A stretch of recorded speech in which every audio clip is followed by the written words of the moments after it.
Check a hammy ho. Hey. Before we start tonight, I want to leave you with these numbers. 347 million people, 1 million defending, 46,000 lives lost. All leading to one answer, or one question. Who really keeps us safe? If you want to talk about sovereignty or security, tonight, we dive into the details.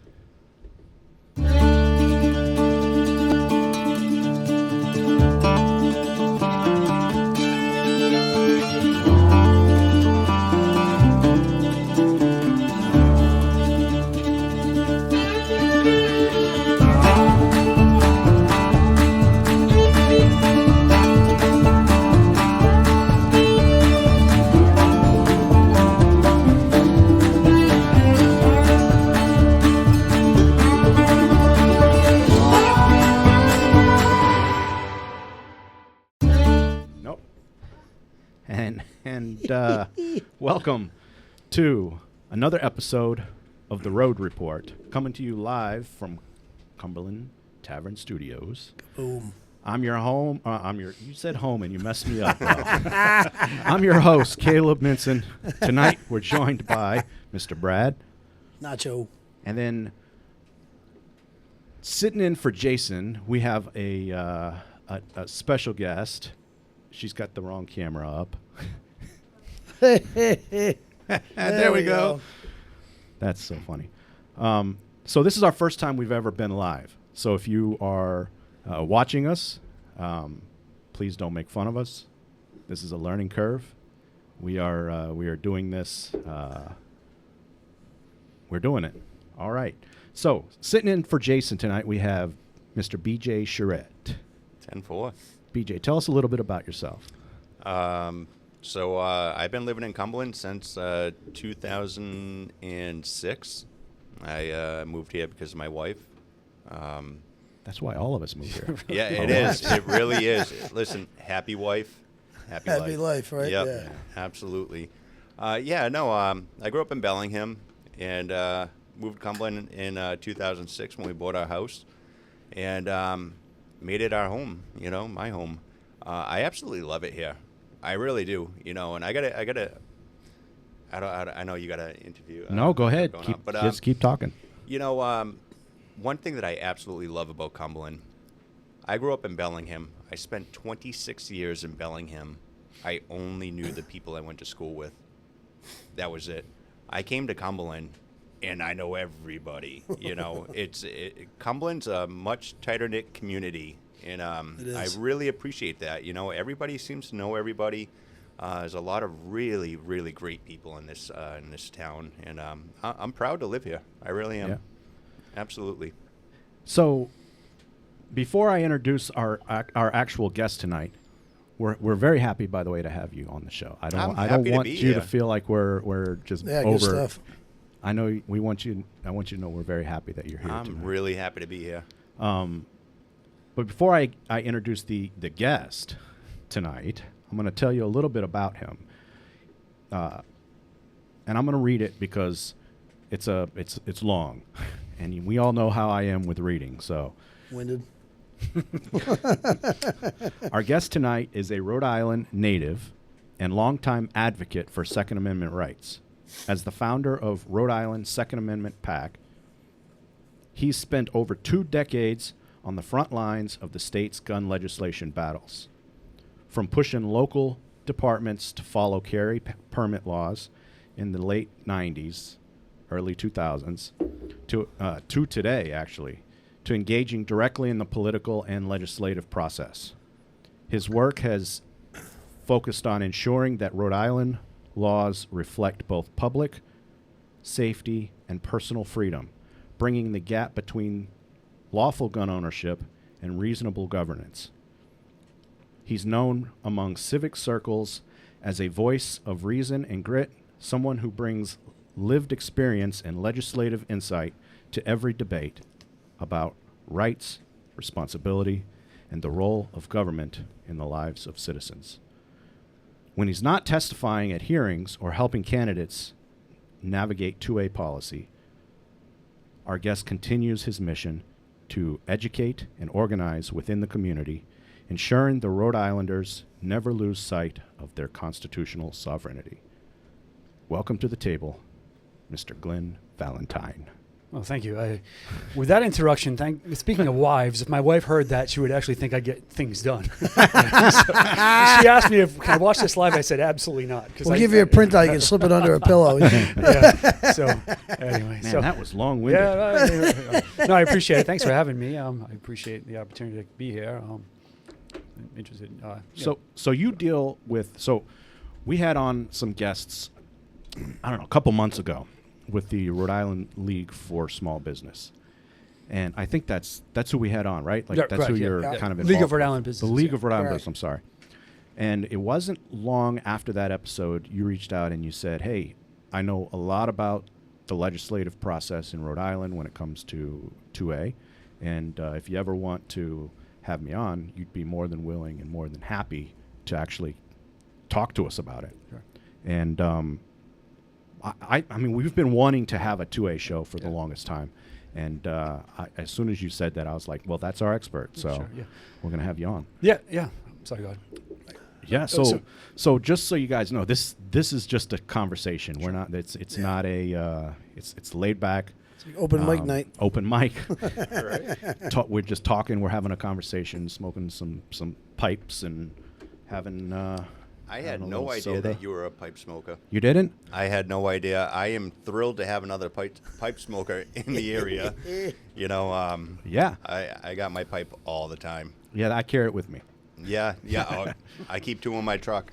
Anyway, so what I want to touch on right now, what I want to talk about, is I want to kind of qualify you for this conversation. I feel like I kind of did that in the bio. Sure. But I want you to tell us what it is that you've actually done in Rhode Island. Why is it that you started this PAC? Does that make sense what I'm saying? Sure, yeah. So I grew up in Cumberland, actually. I lived here until I went off to college. I moved to Massachusetts, and I talk with my hands, by the way. I'll try not to. All good. I lived in Massachusetts for a small amount of time, was familiar with what their gun laws were. I had a permit to carry a firearm. I mean, it was required in Massachusetts at the time. Moved back to Rhode Island, tried to get a permit in Rhode Island, which if anyone my age and maybe older, and some folks that are younger, understood that at the time it was extremely difficult to get a permit to carry a firearm in Rhode Island. And it's interesting enough, we make reference to these like Texas style carry permits. Rhode Island was Texas before Texas was Texas. We've had a non-discretionary pathway to apply for a gun permit to carry concealed since like 1928. It's a state statute. It's not in the state constitution, but it's a statutory entitlement. And, the short version is if you went to your local police chief, like the conversation we had on the way in, police chief wouldn't even entertain issuing a permit, but yet there's a process that's defined in state statute that says there's a process to apply for a permit, but they would tell you there's an application for that. So in any other context, trying to build a house, get a marriage license, if they turned you away and said there was no process to apply for a marriage license, it would be considered absurd. So in the mid 90s, a guy named Jim Archer formed an organization, the Rhode Island Crawl. Crawl, Crawl. Citizens Rights Action League of Rhode Island. And so they had litigated against the Attorney General. There's two pathways in Rhode Island, and without getting into it, it's a long story, but there's a non-discretionary pathway at the Attorney General's office, and then your municipal, which is the police chief issuing. So most people were going to the Attorney, actually all people going to the Attorney General. And so he pushed the issue, and we sort of used him as a springboard to go after some of the police chiefs that weren't following the law. Again, like they're the ones that expect us to follow the law, but it was just, I wasn't trying to be political about it, but just I wanted a permit. And so a group of us got together and kind of picked up where Jim left off because he had kind of gotten out of the scene and eventually moved out of state. So, we tried to pressure police departments to produce applications. Most of them said they didn't have applications. So David Eichland, who's since moved on, Roger Swan, we formed the Rhode Island Firearms Owners League with the purpose of trying to push this, getting towns to issue gun permits, which is what they're supposed to do. I mean, that's their job, is to have applications and have a process that's non-discretionary. So that means if you're not a bad person, you really should be able to get a permit for whatever reason you want that's lawful. And so self-defense, which is certainly a proper reason, it's not improper, it's lawful. So we made very minimal progress. So we got creative. We found a guy actually that ran our website, a young kid, 21 years old, probably the worst applicant to apply for a gun permit. I mean, if you're trying to push the issue before the state Supreme Court, you'd probably pick some 55-year-old guy that works at Raytheon, Yeah, right? right. So we picked this 21-year-old kid that was crushing beer cans off his forehead and just said, hey, we're going to write a letter on behalf, like you're going to write a letter to every police chief in the state and say, hey, I'm thinking about moving to your town. You know, what's your process to get, a gun permit? And so certainly they all replied, we don't have an application, we don't do that. So then a month later, David Eichland. Did you say all? Oh, every department in the state, yeah. Wow. So all the issuing authorities, David Eichland sent a letter a month later, a records request asking for the numbers of active gun permits they had and denials. And so we've got a letter in one hand saying they don't issue gun permits because they don't have an application, but now a records request that says your town, they had to comply. The Attorney General actually pressed the issue because a lot of departments didn't want to comply. So you've got departments saying they don't have an application, but they got 55 active permits. So sort of overnight, by being creative, we were able to get a lot of the towns to actually comply. So then, right around maybe 2010, 2012, Newtown, when there was the massacre in Newtown, the shift in this state was largely, political and this idea of like pushing this gun legislation on a perennial basis. And so our shift became more the political end of things, like the legislative end, and police chiefs, for whatever reason, started to follow the law because I think they felt as though they were backed into a corner, some of the things we had done. But we also had a lot of good data, and you mentioned data about gun crime. And so we had collected data over the years from records requests about the actual gun crime in Rhode Island, which is very low and has been for forever, because we have lots of laws that sort of front load the process so bad people can't get guns. So we don't really need to have the things that they have in other states. But we had like live data on every single shooting that took place in a particular year. And so that's sort of how I got involved at the State House, testifying with legislators that were willing to listen, until it became more of it's more of a political, less of a war of ideas, but more of a marketing war now against us. Yeah. And so since 2013 was the first session I got involved. It slowly, has become this battle every year, and the last maybe 7 years where they've been able to chip away, as I explained earlier, that, contrary to what folks believe about the gun, lobby, so to speak, the other side is massively funded, and it's not a conspiracy theory. It's all open records or public record. They are funded heavily, and we are basically funded by gun owners across the state that donate money to us. We don't get money from big organizations like gun companies, things like that. So does the PAC? Is the PAC still going? So so the PAC was something we started in 2019, I think, and the purpose of that was to help raise money to fund candidates that were pro Second Amendment. And that's what we've been doing. Most of my focus the last since 2019. This is the league. This is the League of Business. No. The Rhode Island. What is it? The Rhode Island Second Amendment PAC. Yeah. I got you. Have you? So are you in connection now with the Rhode Island League? Yeah. So our connection with them was this legislative session when they proposed the assault weapons ban. That was Dave Levesque and. Shane Pichet.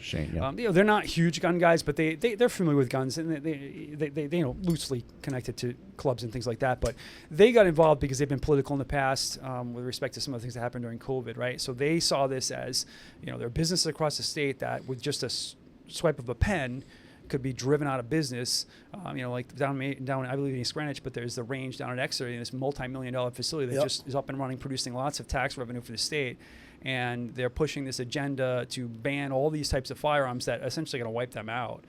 So that was the drive for those folks to get involved. And they certainly have gotten the attention of businesses across the state saying, gee, we have a state constitution. We have case law both in our state, and we have a Second Amendment that codifies we have this right to do this. And yet they could care less. These legislators that will tell you to your face that we know this isn't constitutional, but this is the pressure. We're going to make a change and sue me, right? Right. And exactly. And so, and they know the writing's on the wall. I mean, it's headed in that direction, but they continue to push this agenda because so to kind of roll it back, around 2012, the progressive wing of the Democratic Party started to put a lot of pressure on the moderate Democrats. Yes. If you can call them that now, but you can see it. Yeah, and so they chose a couple of issues, guns being one of them, where they could press in primaries, they could push out these moderate Democrats. And in the beginning, there was a lot of resistance to that.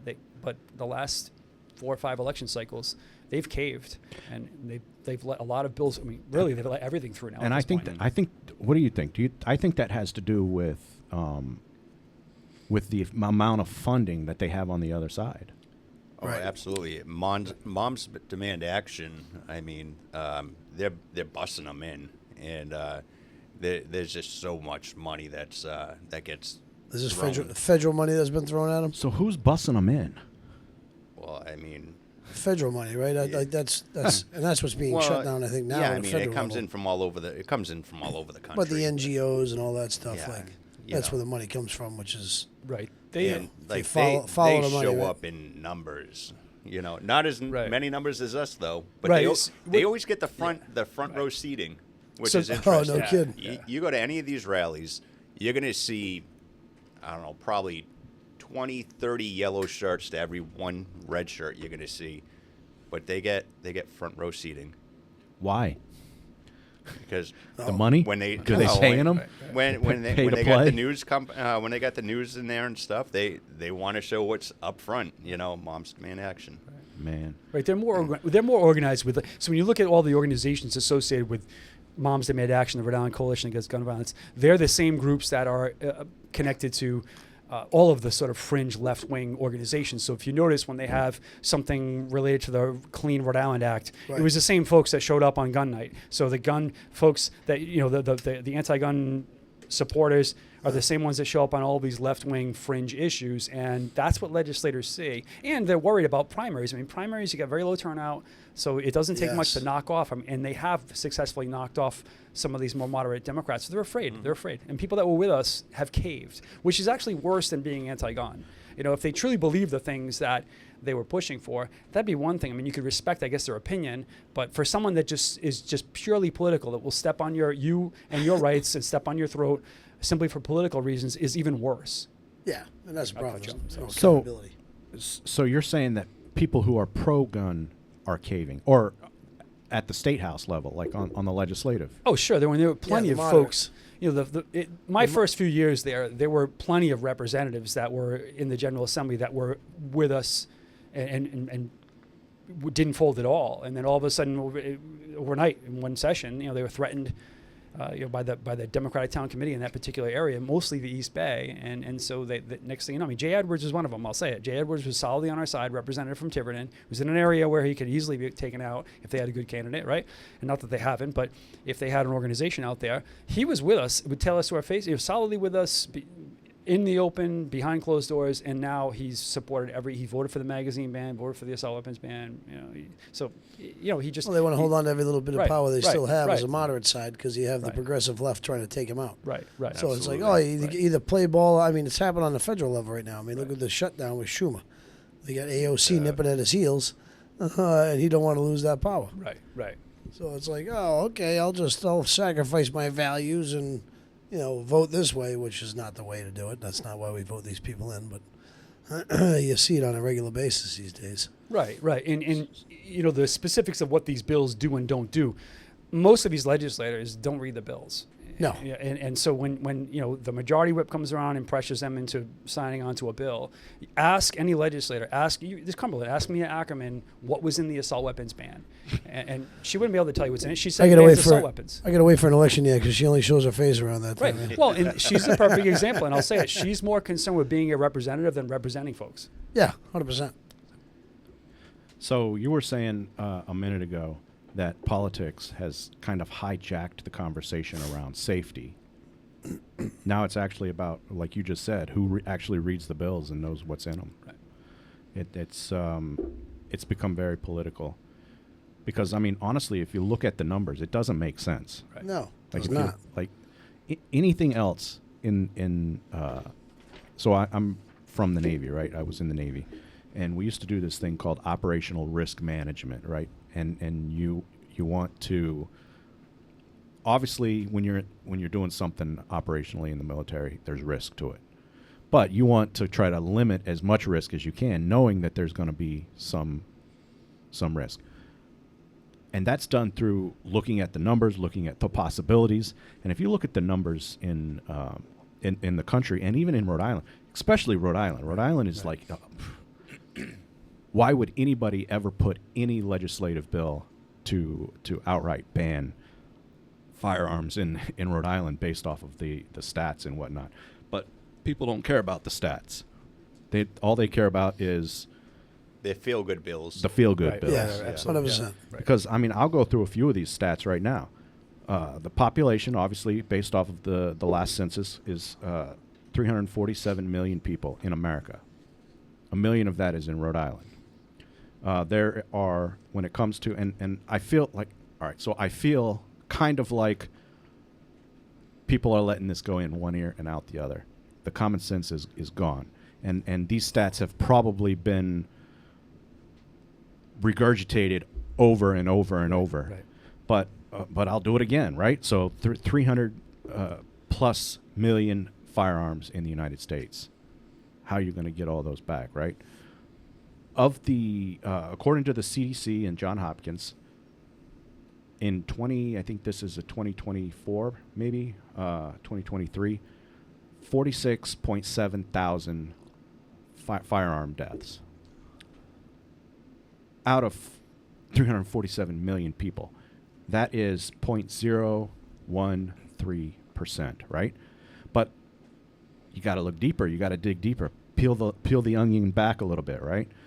25 to 27,000, according to the CDC, of those are suicides. So if somebody's going to suicide themselves, they're going to use whatever it is that, like, the gun just happens to Right. be Absolutely. the thing. Absolutely. Easy way out.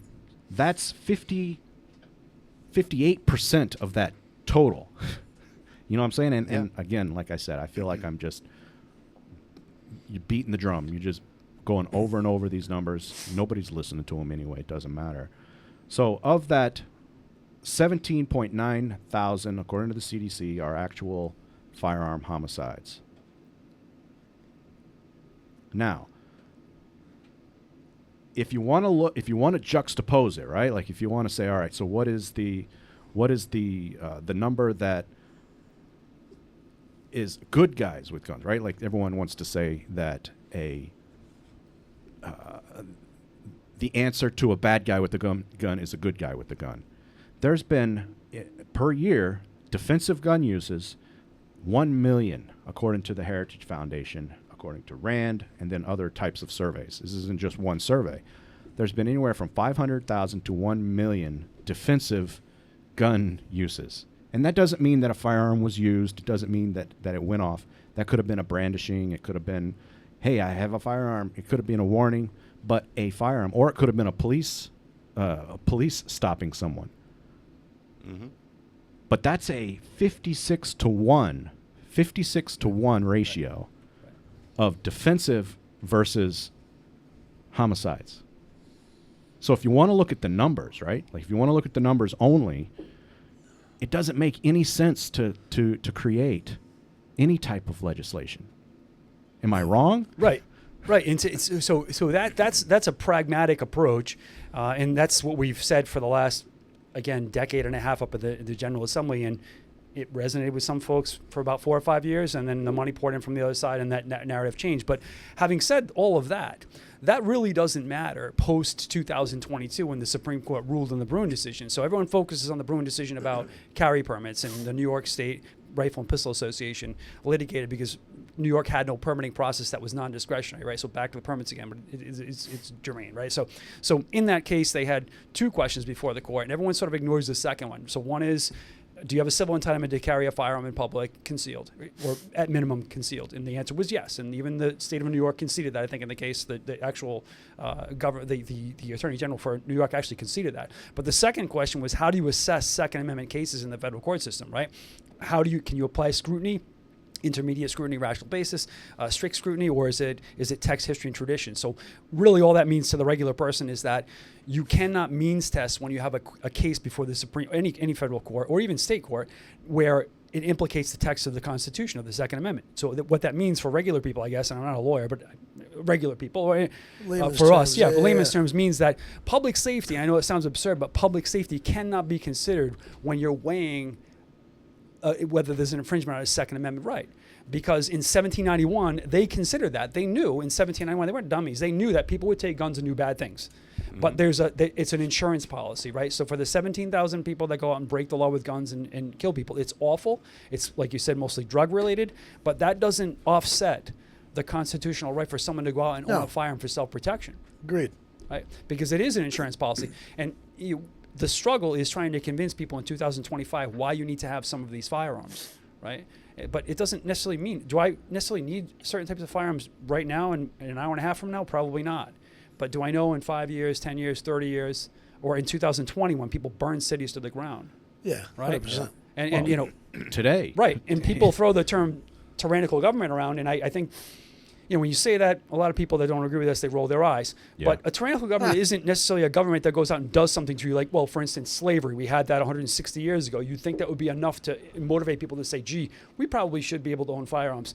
But just go back to 2020. It wasn't what the government did to people. It's what the government did in Minneapolis, or sorry, didn't do, where the mayor and the town council or city council told the police department to stand down. So Correct. they disarm you, but then they tell the people that are supposed to protect you to stand down. So that's tyranny, when they left you defenseless. Absolutely. And yet, That's why our forefathers right. put the 2A in there. Exactly. Yeah, So yeah. that is a That's the tyrannical reason. government. You go back Yeah. to the 1600s, down south, south of the Mason-Dixon line. They had what was called the Black Code, and it prevented Africans from owning guns. Well, I mean, think about it.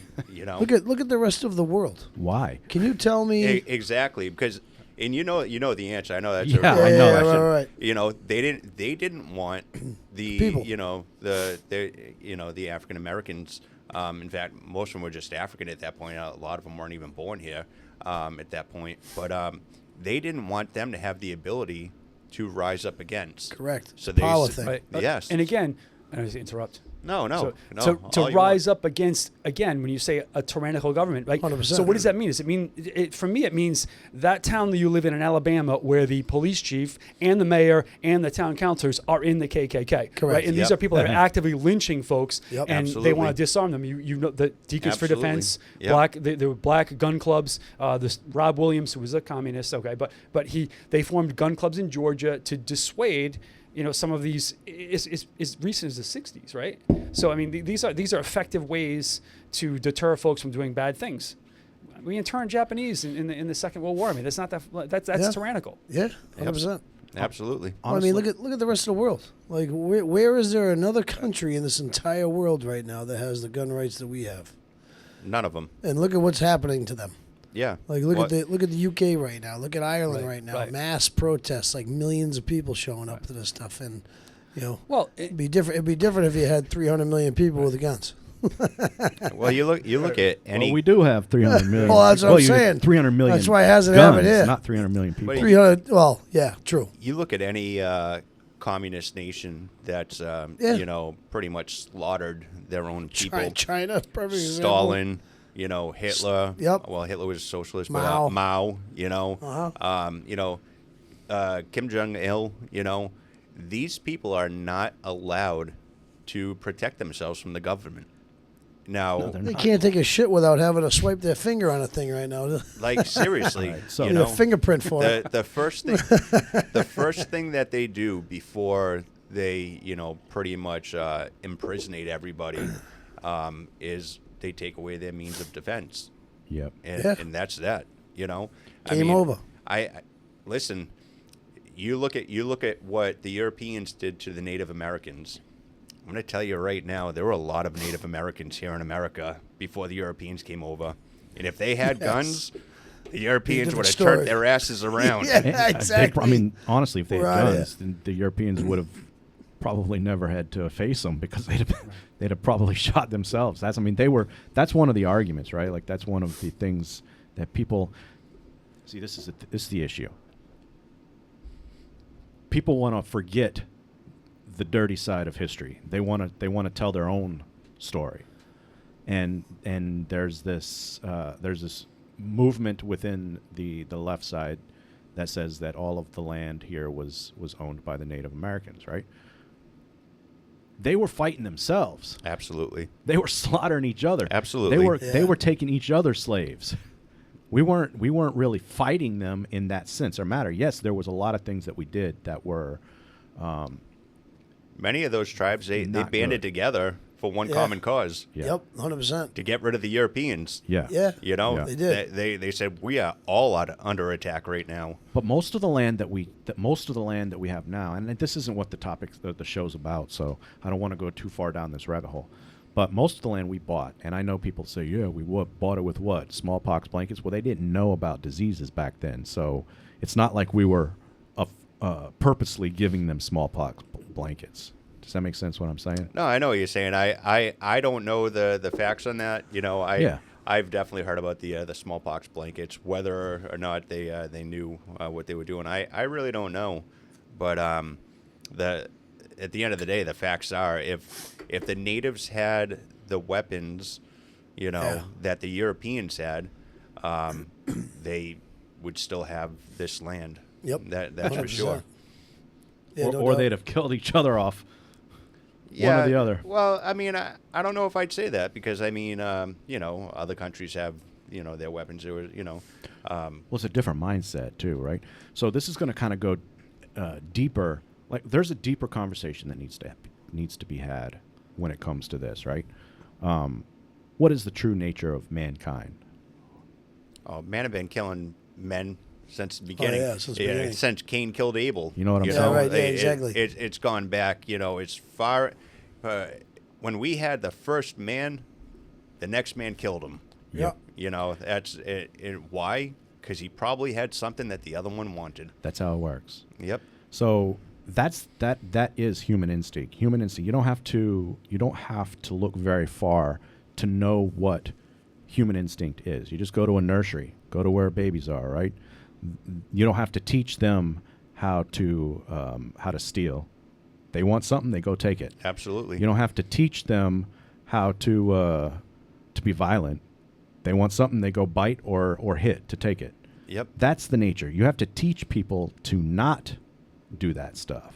Absolutely. And that's what people want to forget. They want to think that the nature of humans is basically good, and it's not.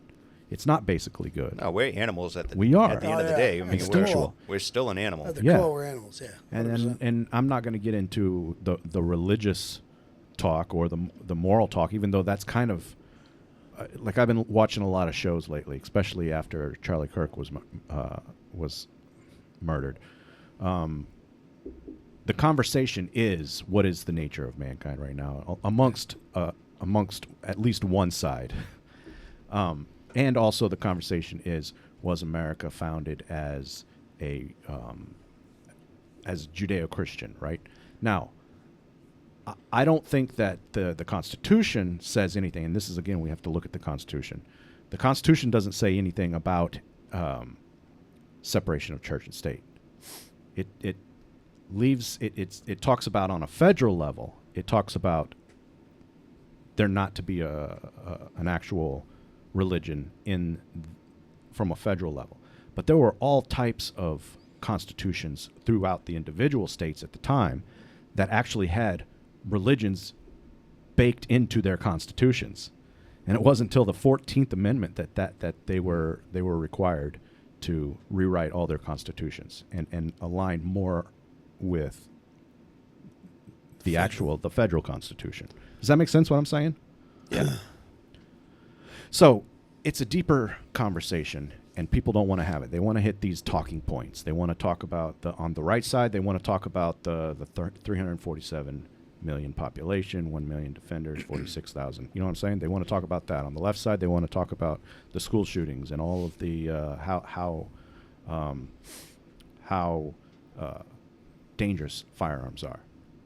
But nobody actually wants to talk about the real heart of the matter. To your point, so why is it a gun issue? Why isn't it actually a First Amendment issue? Yeah. Because if you look at a lot of these mass shooters, right, it started, I think, in California, the San Ysidro shooter in '86 in the McDonald's, he had all sorts of evidence that he was obsessed with the previous shooter in Washington State at the post office, right? You look at all these copycat shooters. I mean, that's exactly what they are, right? So why is it a Second Amendment? Why is it a gun access issue? Why isn't it? Why is the press allowed to plaster these folks? And I think the press should be free to do that. But why aren't folks asking that question? Why do you make these folks the martyr they want to be? Yeah. You give them exactly what they want, and it just all it does is promulgate the notion that if you do what this other person did, everyone will know you. Yeah. So let's bring this to Rhode Island, right? Like this is the road show, right? In Rhode Island, it makes absolutely zero sense, even more than on a national basis. I was preparing for the show. I was pulling all these stats, and do you know the stats in Rhode Island? Stats are unbelievable. Not off the top of my head. It's like, why is this even a conversation in Rhode Island? I should have studied It doesn't more make any again. sense. No, It's you like- don't have to say. It's like, seriously. So Rhode Island has what? 1 million? Million people. 1 million people. Roughly, yes. How many homicides per year? 1.65 out of... 18 homicides per year, which is Oh, wait, I too was many. looking at the We're looking at 100,000... Rhode Island. I'm looking at the Rhode Isn't Island. this Rhode Island? That's the entire state? The entire state, there's 1 million people, right? Yep. 16 homicides by gun in Rhode Island, according to John Hopkins Center for Gun Violence Solutions. 0.00165%. I mean, that's 1.6. Cars kill more people. I was just gonna say that. How many people are killed by drunk driving? Maybe we should take the cars away. Well, it says someone has quantified, like someone has decided that guns are an unacceptable way to die, right? And so cars, alcohol, drugs, that's not a concern. It's that again, it goes back to the political. It's a political issue. It's not really about public safety.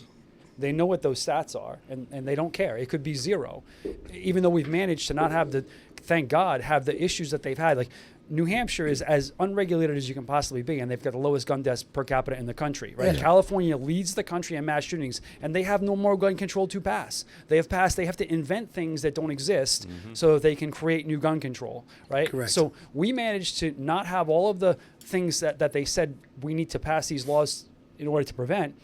We've had these firearms for decades, and it hasn't been an issue, but it was an issue when, again, one wing of the party decided that was going to be one of the. It became an one of the- emotional issue right, rather right, than a Yeah. factual issue. Bullshit. Right.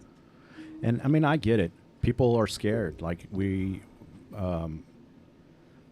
Americans are knee-jerk reaction people. Right. We make decisions off the cuff without any Information. Right, right.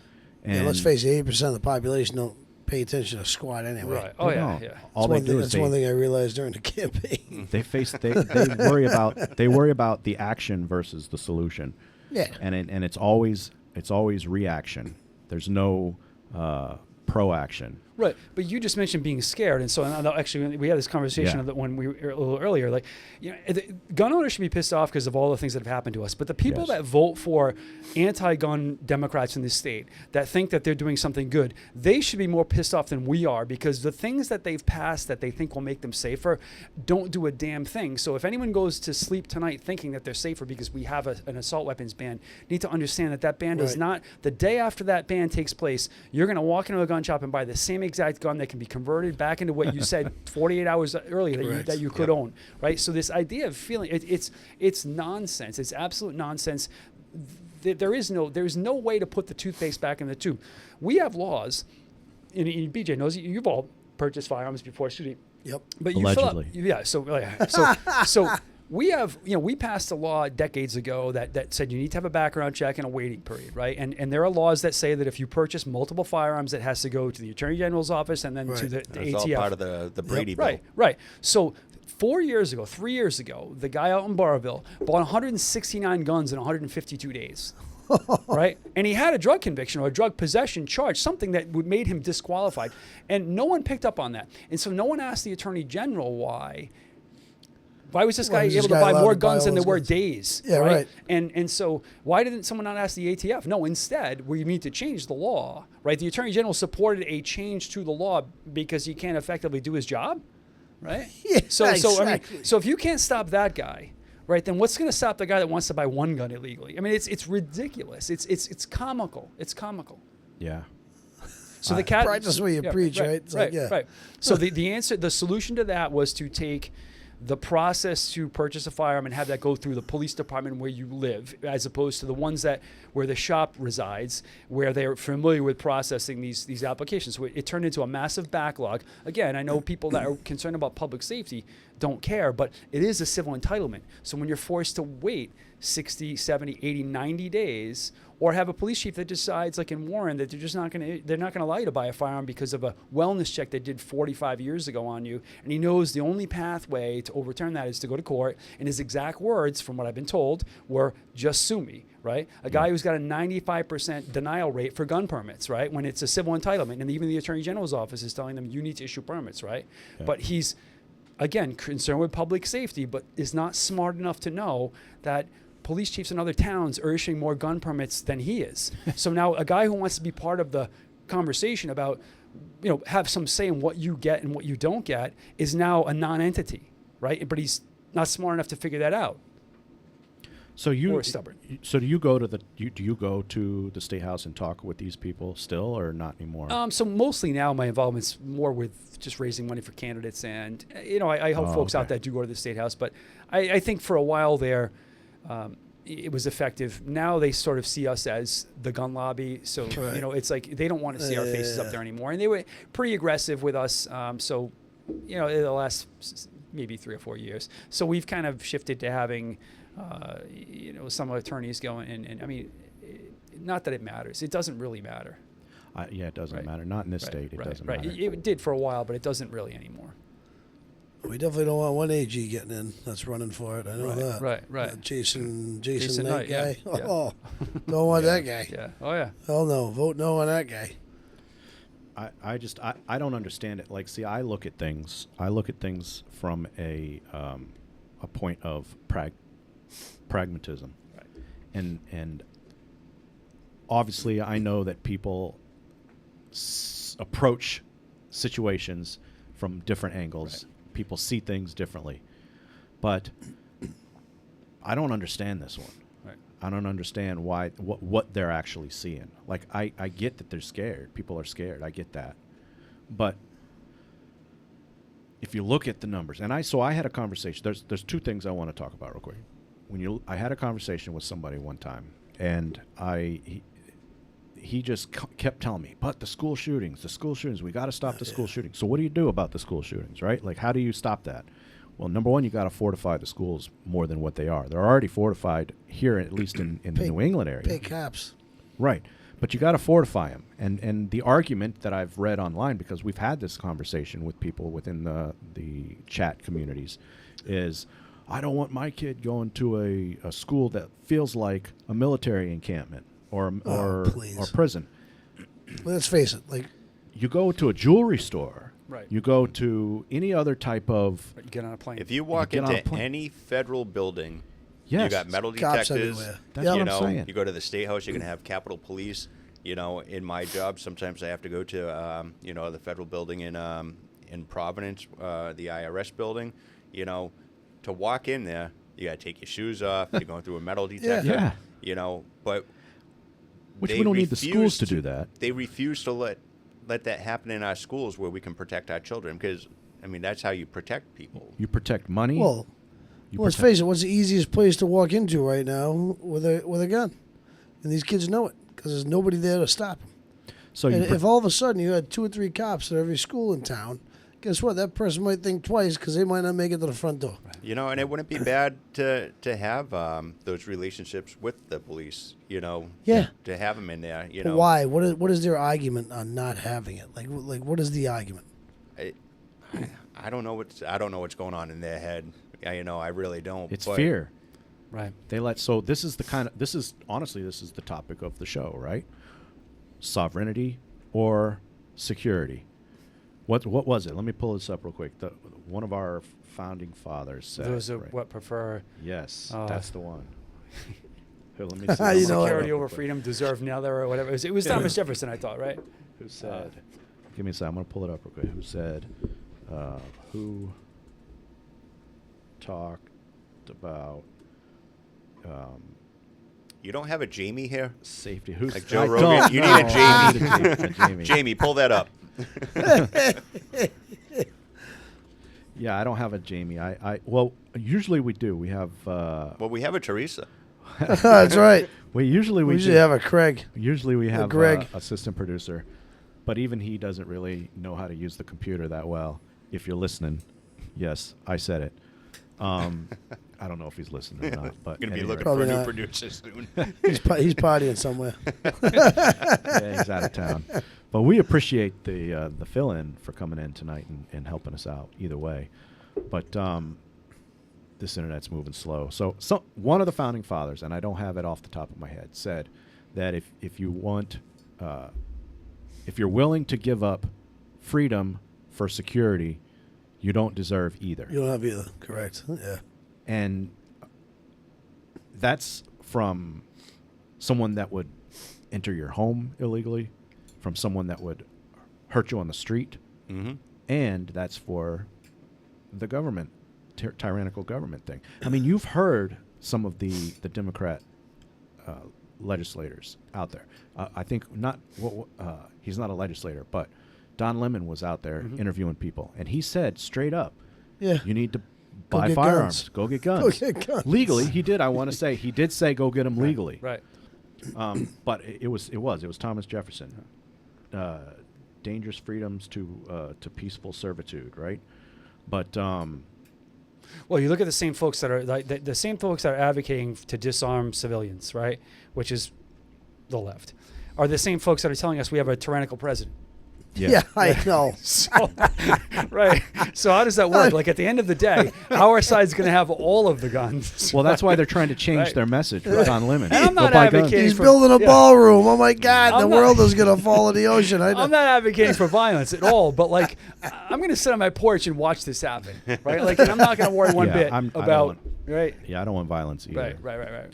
But it's ironic that's, you know, we're being told that this is the end of the world. I mean, Yeah, I yeah. saw someone post something on social media. I mean, it was a not a fellow coworker, and it was a teacher in a private school somewhere, and it was the 10 stages or the 8 stages of genocide, and then remarked and said, "Well, we're at stage 9." And I'm like, okay, so let me ask you. I mean, right. He's making a new one. I know it's like a recovery, 10 steps away. So I'm like, I said, like, what about, so you're advocating, you're advocate for nonviolence in this. What's your solution if we're at 9? Like, shouldn't you be advocating that everyone has an assault weapon? Like, at that point, Yeah, right. we're at DEFCON 1, like in war Yeah, games, right? Like, 100%. the missiles Yeah. have left the silos, and no, well, I still advocate for nonviolence. Well, I mean, you're not Yeah. going to fight this with No. petroleum oil. No, and you're like- not. No, People not like at to all. blow things way out of Oh, proportion. absolutely. No, I you're mean, right. You're right. It spitballs is. to say that we're at Right. number 9. I mean, Right. No, I know it's ridiculous. Yeah. listen, I am Jewish by blood, Right. half Jewish, and sorry. you No, know, I'm just kidding.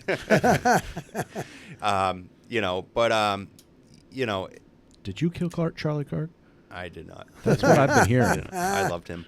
I'm just- No, but that's ridiculous, But seriously, isn't and and I'm not going to get into the genealogy part of it so much, but I did find out that I am half Jewish, and I'm half Middle Eastern, so this is like a Reese's. You know, my wife is half Middle Eastern. Not Muslim, but right. Are you? So, yeah, Oh, no, fantastic. not Muslim. No, Oh. but I'm half Middle Eastern. Well, at nice. least there's peace in the tavern. Yeah. Yeah, What right. part of the Middle East? My mom was her family's from Syria. So, My wife's family too, Kayada. Abdallah was that last name. So, Oh. yeah. Oh no shit. Yeah. Ahmad. Right. That's all I know. Yeah. But I know the bad no, ones. but That's funny. BJ, you know, meet Glenn. Yeah. Glenn, yeah, no, I'm just kidding. I know. I'll see you in the parking lot. Right, we're later. going to arm wrestle. though, yeah. No, but you look at what happened to the Jews. They're saying that we're at level 9. I mean, I don't see anybody getting tattooed. Right. No. No. You know, Right. who's got serial numbers on their arm? You No, know, nobody. 100%. You're right. You know, someone. This is not something that I came up with. Like I said, I've been listening to a lot of people lately, and I've been taking little pieces that I think makes a lot of sense and kind of stealing it. Nothing's new under the sun, right? The left, when they say you are undermining our democracy or that Trump is undermining our democracy, they're not talking about our democracy. Right. They're talking about their multicultural democracy that isn't what America was founded on. No. We are trying to hold on to the constitutional republic. Trying to bring it back to the middle. Yeah, but that's the constitutional republic. That's 100%. what America is. So when they say you're a detriment to our democracy, they're saying that we're stopping them from rewriting the Constitution. Does that make sense? What I'm saying? Oh no, absolutely. So you listen to a lot of the campaign nonsense, and both sides. I mean, the rhetoric's there, but Yeah. when Kamala Harris was out there saying, we're fighting for our civil rights, and it's wait a second here, and without opening up the issue of abortion, that's what they're talking about. And so okay, there's this case that is very Justice Blackmun's interpretation of how he wrote Roe was not good. Everyone agrees it wasn't good. Ginsburg admitted that it had a shelf life. Yeah. And so it wasn't good case law, but you're arguing that it's a civil entitlement. Okay, I'll give you that. There's some, but we have an amendment, right, which is pretty explicit. And so for you to say we're fighting for our civil rights, but then have in the first 2016 Hillary Clinton saying she will appoint justices that will overturn the Heller decision that said it's a civil entitlement to own a firearm, right? So it's their vision of civil rights, not ours. So that is what. So honestly, I point everything back to the 14th, the 15th, the Reconstruction Amendments. I point all back to those. That's what turned our country into a single country rather than individual states. It's unfortunate that it happened. Obviously, it had to happen then, right? It had to happen because there were states that we were trying to bring back into a union. We just had a civil war. Right. So that's where all this stuff started, is that 14th Amendment, I think, when they started to take the stay. And that's why I started this thing by saying, yes, constitutions in states had church or state religions. Some of them didn't have, they had very draconian gun laws, right? Some of them had a lot of other things that we would say, what the? You know what I'm saying? But, I don't know where I was going with that. I just know that that's where it all started. And ever since then, it's been a slow decline, and it feels like it's getting faster and faster. They keep chipping away at it. Ever since then, Chip away. So was Abraham Lincoln really a good president? I mean, we say he is.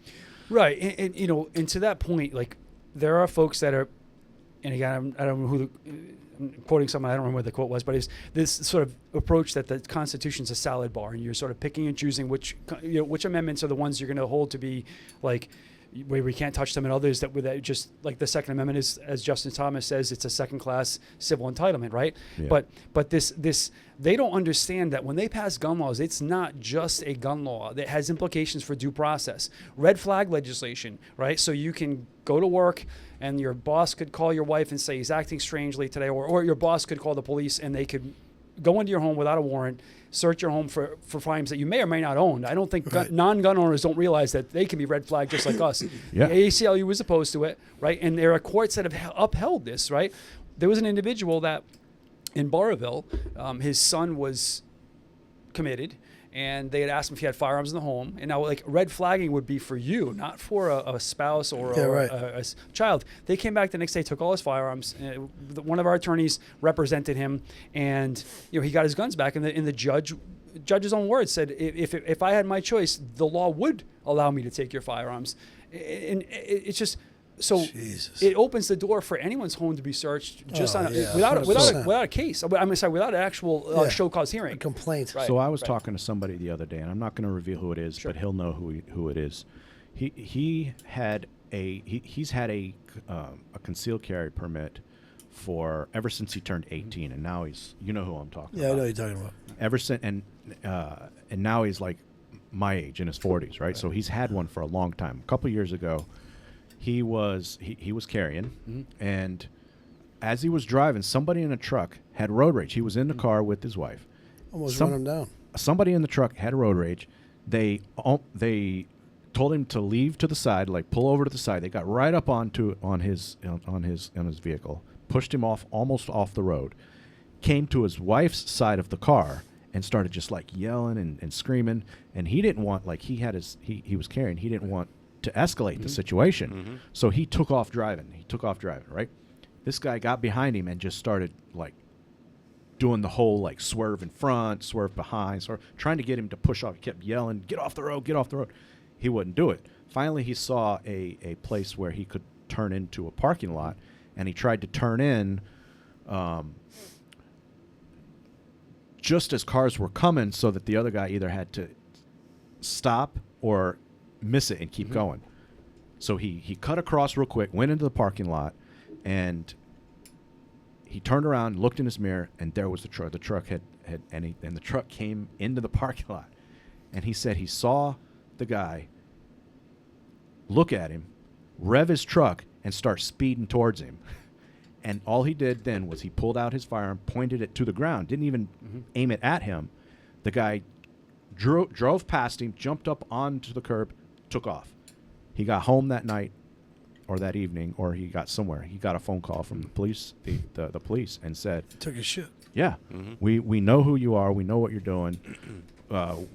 Please come in, surrender yourself, blah, blah, blah." So he came. He said, "All right, so I'm going to come down to the police station. I might be getting some of these details wrong, but more or less, they ended up going back to his house under the red flag law, taking all of his firearms. He went through this entire process, this entire case. He's still not completely out of it. Right. All because he wanted to defend himself. So Right, what right, is the right, purpose of right. even having a concealed carry Right. in Rhode Yeah. Rhode Island, Massachusetts, any of these? Like, you don't have a stand your ground. There's no stand. Is Rhode Island stand your ground? We have a castle doctrine, no stand your ground. And so, I mean, Can you explain to what that is? so so I'll explain what it isn't. So in Massachusetts, for instance, you have, if someone were to break in your home, you have a duty to retreat. So if there's a way for you to escape, that's your basically the law compels you to try and leave your home. A castle doctrine essentially says you don't have to. You don't have to flee your home, and there's lots of reasons why you wouldn't want to. Now, if you had a child in the home, a wife, even in So states if where somebody comes into my house, I have to flee my home? right. Well, not in Rhode Island. So in Rhode No. Island, That's right, the castle right, doctrine. Right. So the The castle stand your doctrine ground. the castle doctrine in Rhode Island is shit. that you can basically stand your ground in your home.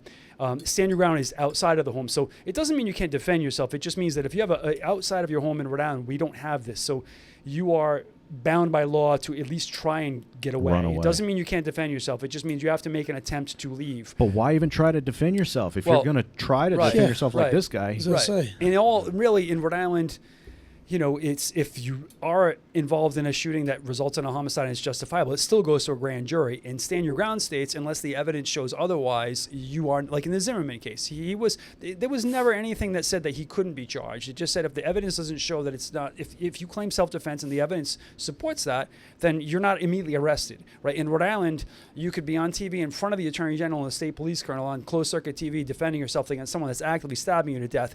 And if that person dies, you go to a grand jury. There's no option for you. You get handcuffed to Craig Price and sent off to wherever. Dude, that's what happened to Kyle Rittenhouse. Right, exactly. And so it's not, so the stand your ground is not a green light to just shoot anybody you want. And that's what the other side is like they do with everything. They always make the case that more guns equal more crime.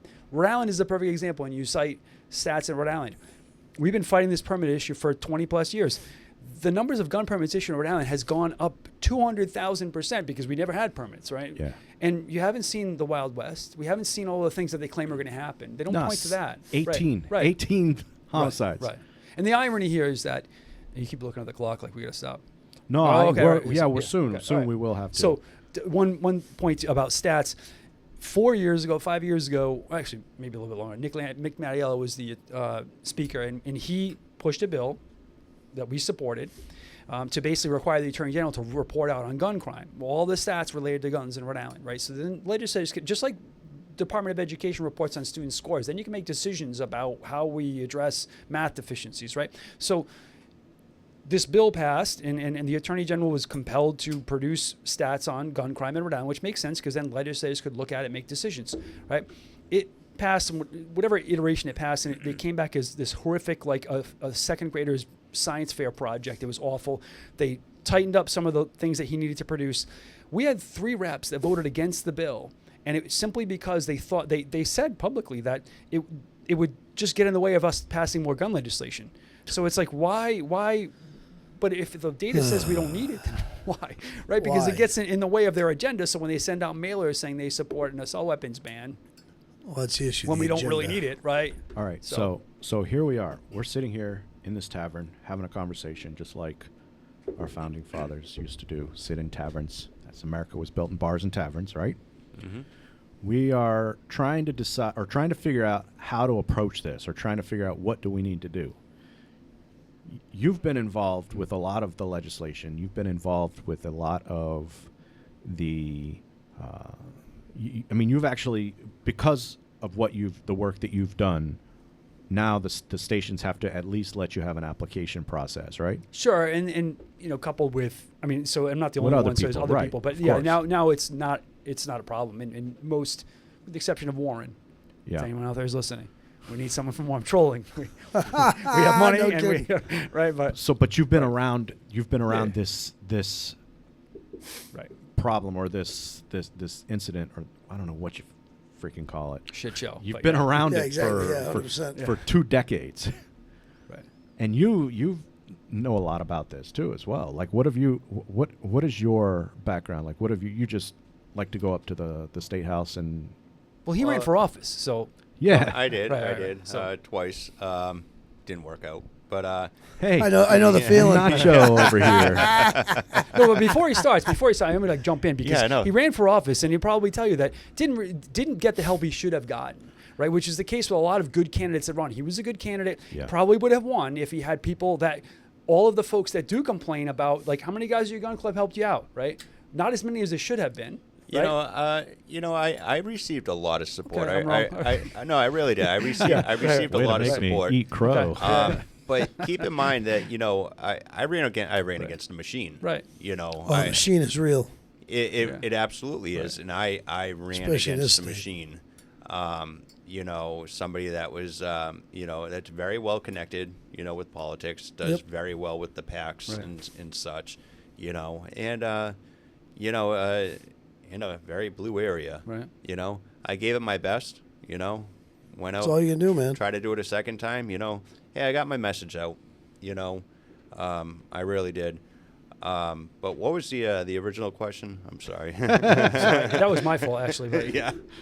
You threw him off. yeah, right. Oh, so yeah. What is your involvement with the firearm fight in Rhode Island? not quite as much as I'd like it to be. Yeah. Like everybody else in life. I'm very busy. I try to show up to the events when I can. I am a board member at my local club. Hashtag Cumberland Beagle Club. Great place. Hey. Great place. I'm a member there too. Are you? Yeah. We'll have to fix that. You don't want me as a member? No, I'm just like red flag. Just send somebody a red flag at my house. I'm just kidding. But yeah, I'm I don't have firearms. I'm an NRA instructor. I've taught a lot of people how to shoot. Right. Which it's something I really enjoy doing. So as an NRA instructor, you have dealt with this fight in a way. Just being involved with Well, the NRA. just living in Rhode Island, I've had to deal with this Yeah, fight. as a state. We all listen. They passed the magazine ban. I had family down in North Carolina. I had to ship all my magazines down there. Yeah. I had to get rid of all mine. I It- stopped. So I have a concealed carry for Rhode Island. I stopped carrying in Rhode Island because I didn't want to go to jail. Yeah, it's And how many Sad. people in Rhode Island had the same issue, had the same thing? Right. Oh, yeah, Probably no a lot doubt. of them. Yeah, I don't know the number. 100%. I mean, that's rhetorical, Well, but The law-abiding citizen goes to jail. They're not the ones committing the crimes. right. Like, And that's- that goes back to how many firearms? Right. 300 plus million firearms in the United States, right? Yeah, I'd like to know how many of those guns were registered that actually committed those homicides.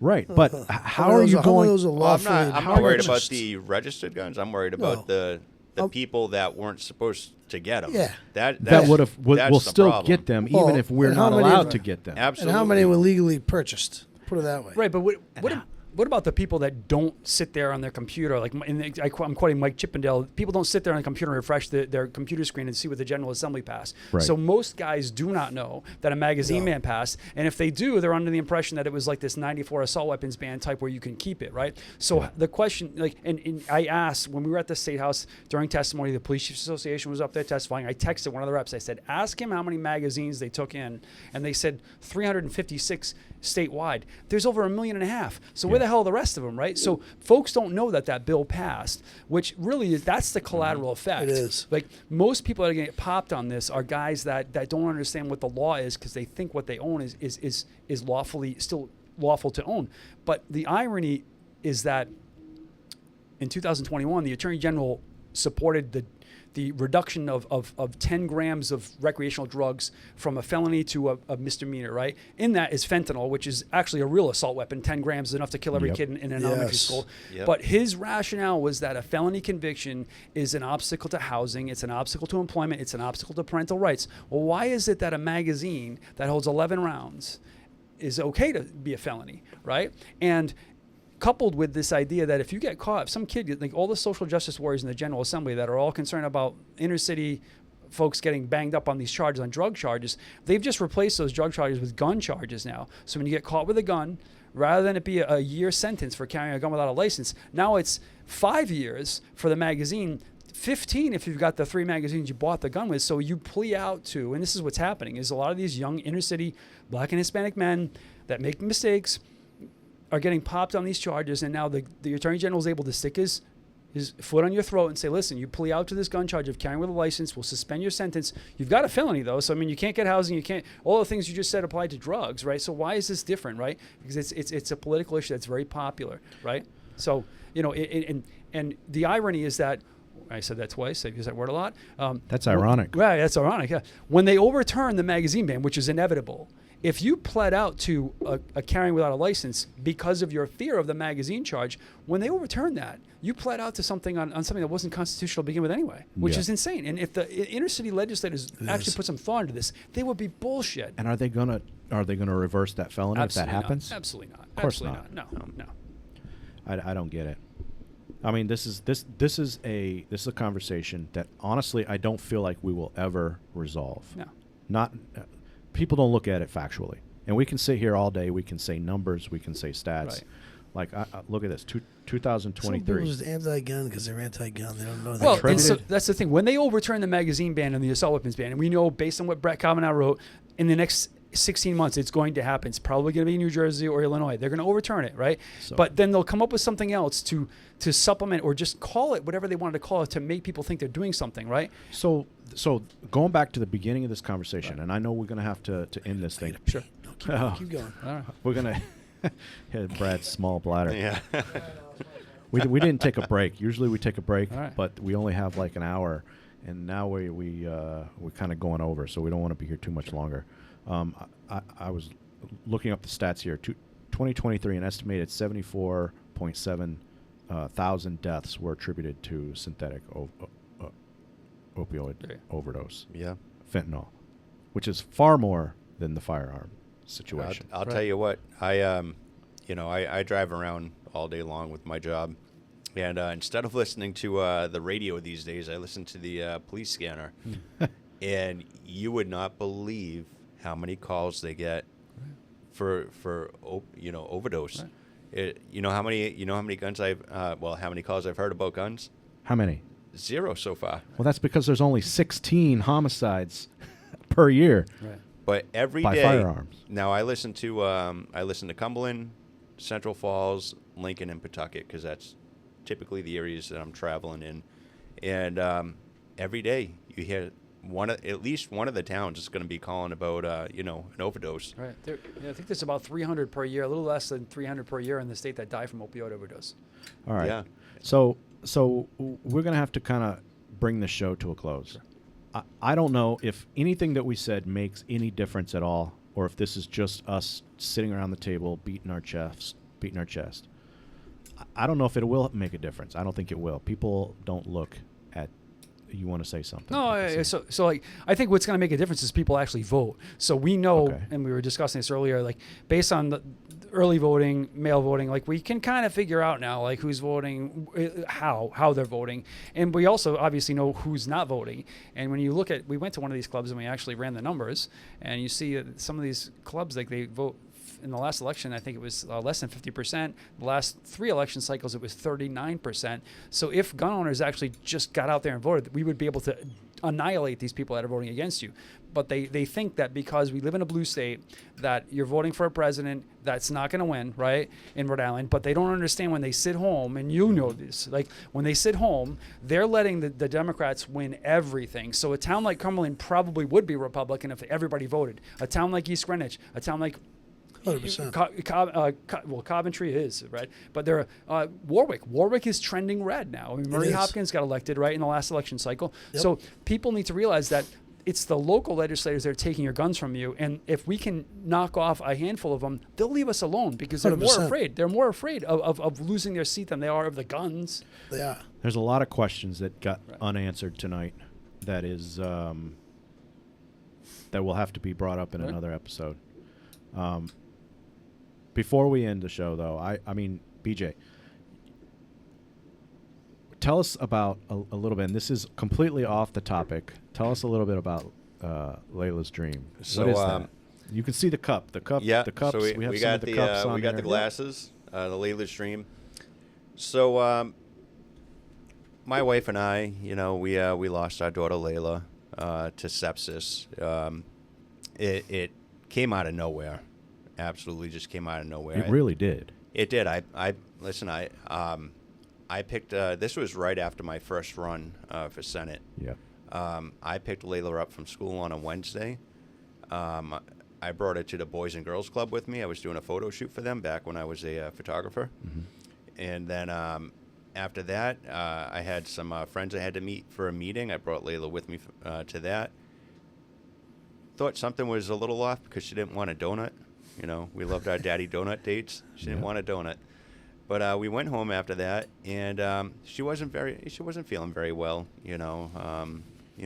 Some belly issues or whatever.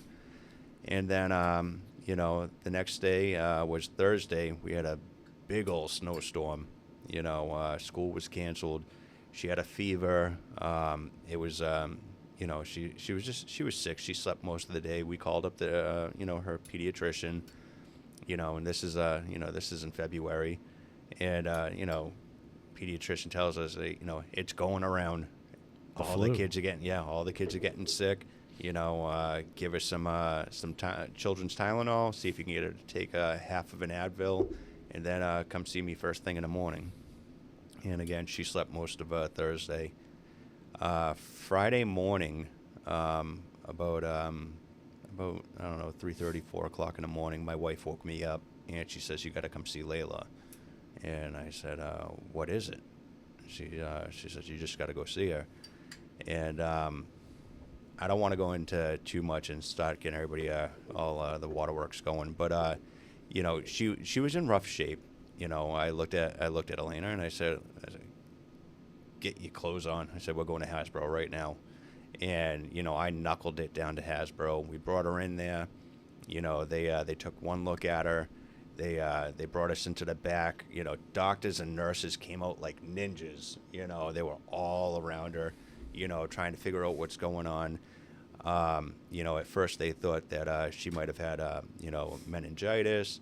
They thought she had some pneumonia going on. And they brought her up into the ICU room, the PICU. By the time they realized what was really going on, it was pretty much too late.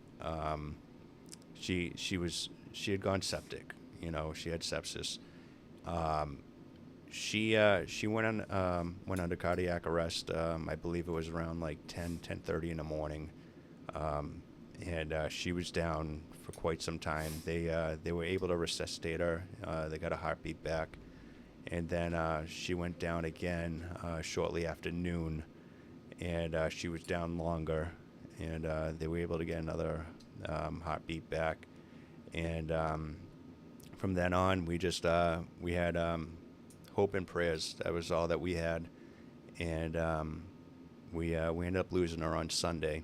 It happened very fast, so we lost her to sepsis. After all that happened, we got a lot of donations from people, to help with, medical expenses and such, funeral arrangements, all that stuff. Fortunately, my wife has an amazing insurance program through work, and we didn't get stuck with a lot of medical bills. Our friends over at JJ Duffy really set us up beautifully with a service for Layla.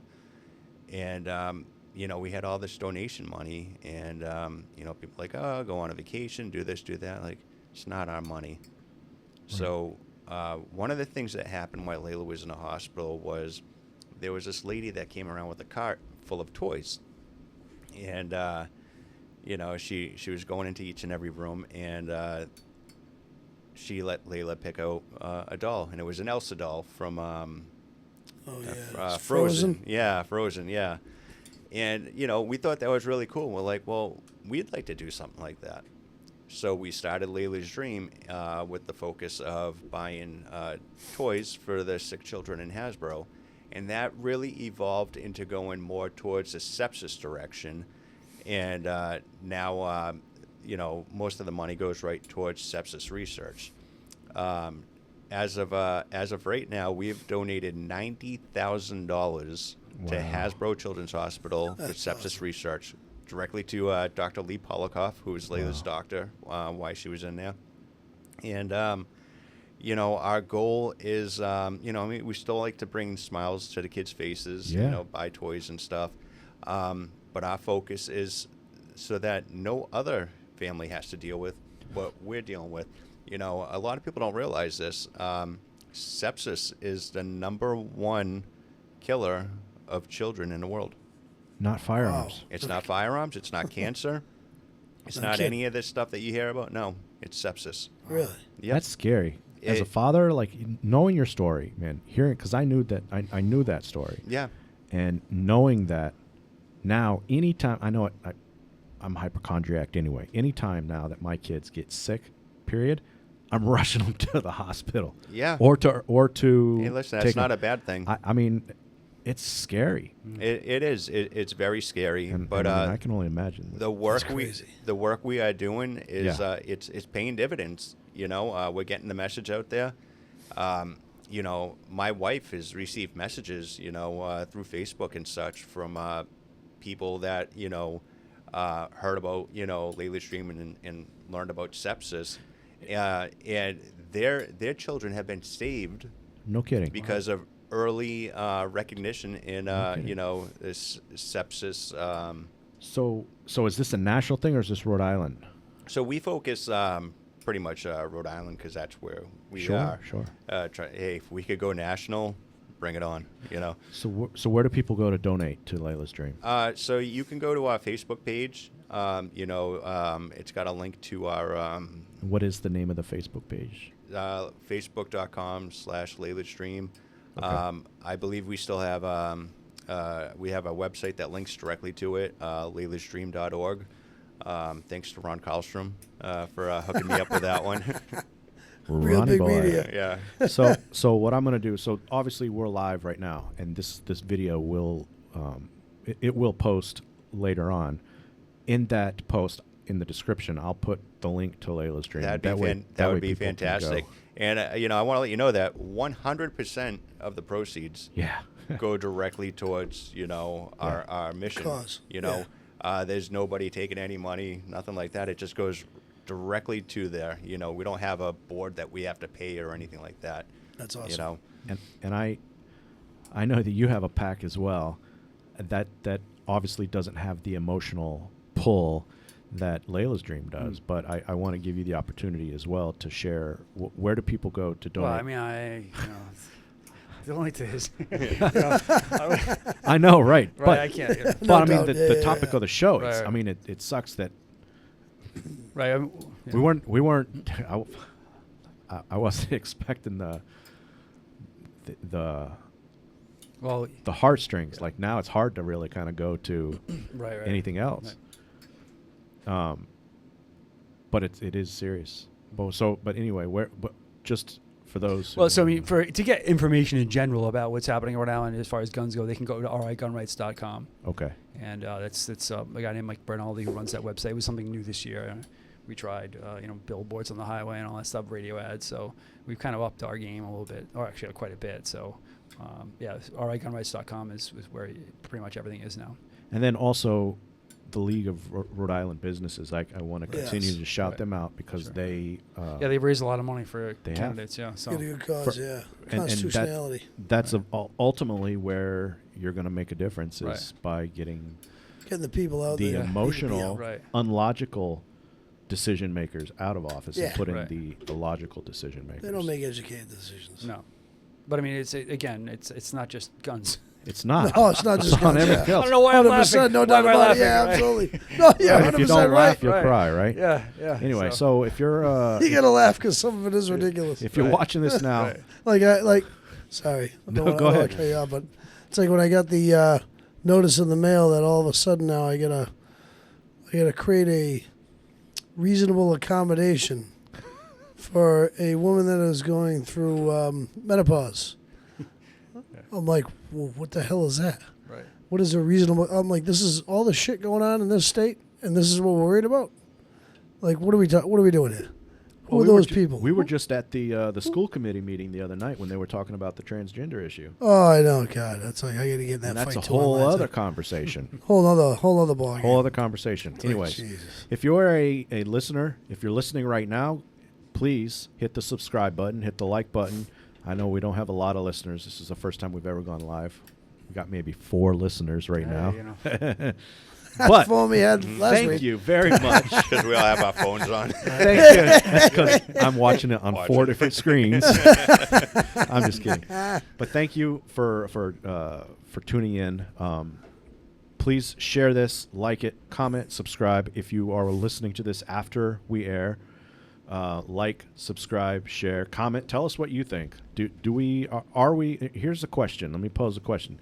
Do you think that we are at a point of no return for this for this topic, or do you think that we can still turn this around and make some real difference? Depends on how many people want to stand up and get involved. That's what it comes down to. No, absolutely. Absolutely. So give us Yeah. that in the comments. How many are Let us passionate know. enough about it to actually put their neck on the line? Like, you know what I mean? Like, Yeah, everything's run by fear these days, I feel, and people don't stick their neck out because they're afraid to get it lopped off. fear and feelings. And you know what? Sometimes you go, pull up the trousers here and Put on the big trudge forward. the big Yeah. person clothes. Yeah, absolutely. Alrighty. Big boy pants on. Thank you again for tuning in. That's a wrap. Thanks, guys. Thank you.